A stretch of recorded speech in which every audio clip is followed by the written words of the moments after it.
তামিম ইকবালকে নিয়ে অনেক ধরনের কথাবার্তা হচ্ছিল যে তিনি পরবর্তী বোর্ড প্রেসিডেন্ট হবেন বা তিনি এর আগে নির্বাচন করতে চেয়েছিলেন, বোর্ড প্রেসিডেন্ট হওয়ার ইচ্ছা তিনি প্রকাশ করেছেন, বাংলাদেশের ক্রিকেটের অন্যতম সেরা ক্রিকেটার। তবে এ নিয়ে অনেক জল খোলা হয়েছে, অ্যাডহক কমিটির প্রধান তাকে মানানো হয়েছে।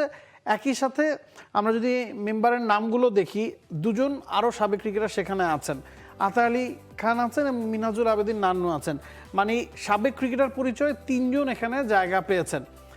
এরপরে আপনি যদি দেখেন রফিকুল ইসলাম বাবু, তিনি এর আগে বিসিবির পরিচালক ছিলেন।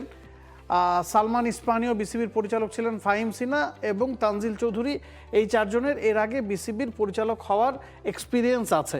তার মানে তারা বিসিবির পরিচালক পদে এর আগে বিভিন্ন মেয়াদে দায়িত্ব পালন করেছেন।